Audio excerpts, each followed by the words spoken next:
scrutiny of the alleged references to Muhammad in the Bible as a prophet, they absolutely have no relation to the Prophet of Muhammad, nor prophesy his coming. Muhammad is not mentioned in the Old Testament. Muhammad is not mentioned anywhere from Genesis to Revelation. Muhammad is God's true messenger. That's a joke.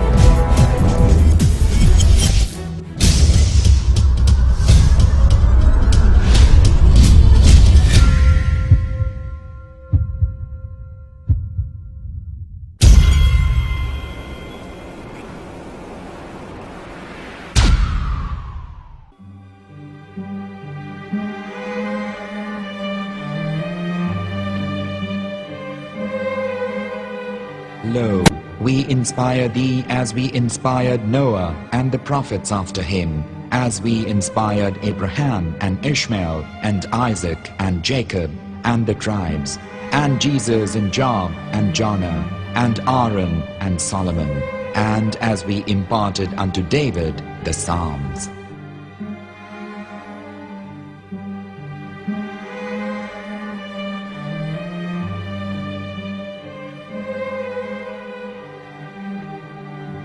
The verse we've just heard is from chapter 4 of the Quran.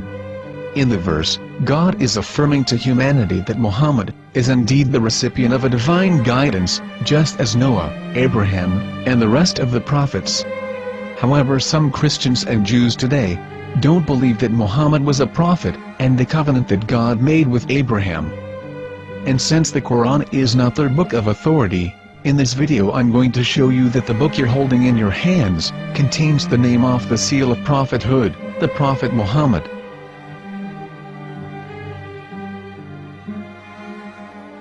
As known, the Old Testament was preserved in the Hebrew language. In the 5th chapter of the Shir HaShirim, which is one of the 5 Megillat or sacred scrolls that are part of the Hebrew Bible, or for short the Song of Solomon, as Christians know it today. That chapter is discussing someone. Jews will say it is discussing Solomon, while Christians will say it is discussing Jesus. Considering this is the Songs of Solomon, it would seem logical that it is discussing Solomon. The verses, describing this mystery man, have the narrator's speech conjugated in the feminine, meaning it is a woman who is describing this man. So it is possible that it is one of Solomon's wives discussing her husband Solomon. However, Christians assert that Jesus is being discussed, and that the chapter is describing a man who was not yet alive at that point. A prophecy.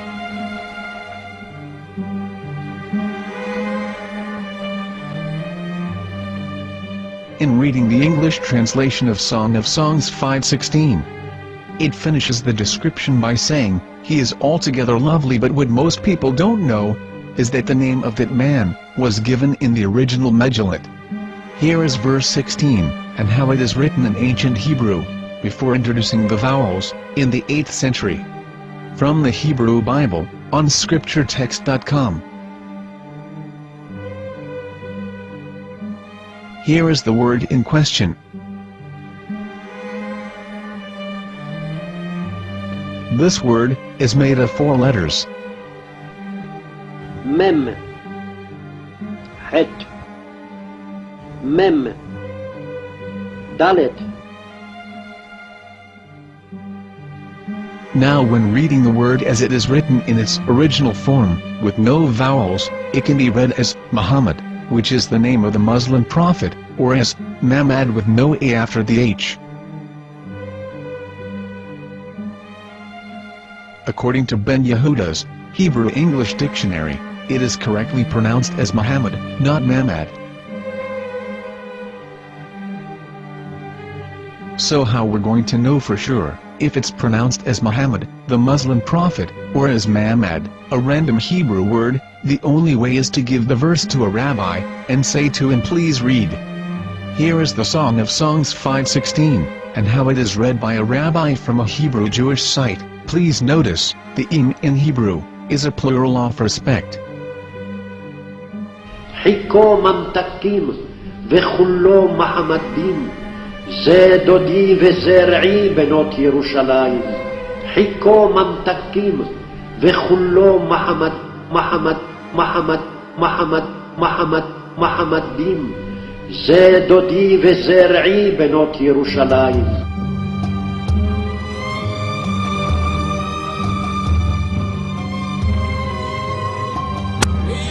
Coming out from the darkness, there are no other gods but God, and Muhammad is his messenger.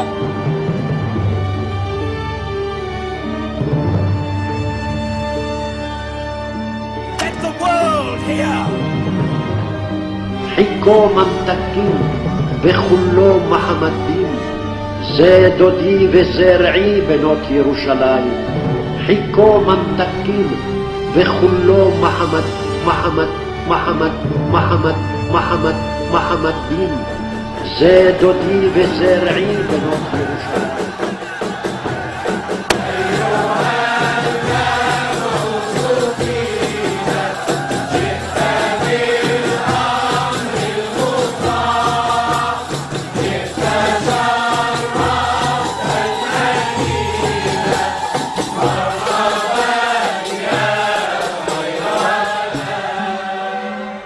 Here is the famous SDL translation tool, which includes a professional human translation as well as an online translation.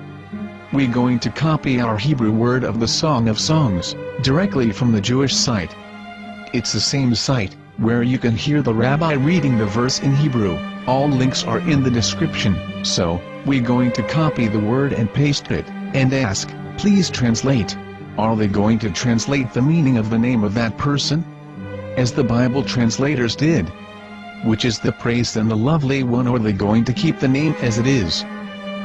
Well, see it yourself. Here is the World Lingo translator. The result is the same. It's Muhammad. We have no right. We have no right to translate names of people. Anybody. Your name should be retained. Mr. Black is Mr. Black, though he's white. You have no right to translate names of people. But they have been doing that. Muhammad ibn, they translated as altogether lovely. But the word Muhammad is there in the Hebrew language. The word Muhammad is there in the Hebrew language.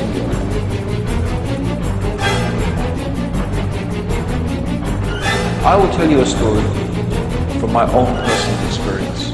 Years ago, I used to spend every Sunday afternoon in a place called Speaker's Corner. And in my years down there, I got to know a Jewish rabbi. He was a very nice man. He used to listen to me, and he was always very polite and talked about Islam in a very nice way. And one day during one of our conversations after some years, I thought that it was about time I should invite him to Islam. So I said to him, you know, my friend, we have been talking now for many years, and even you have admitted to me that Muhammad is a prophet. So why then do you not embrace Islam? He said to me, we Jews, we never change our religion. I said, but half of the rabbis of Medina became Muslim. He said, that is true, but still, we Jews never change our religion. I thought, what can I say to him? He looked at me and said, listen to me, my friend. God sent to us a prophet Moses, and we didn't even listen to him. Do you think we're going to listen to another prophet after him? From another tribe? From another people? When he said that, I had nothing left to say. He knew that Muhammad was a prophet. In fact, another rabbi also came up to me and he said to me, we know Muhammad is a prophet, and he quoted to me a passage from the Bible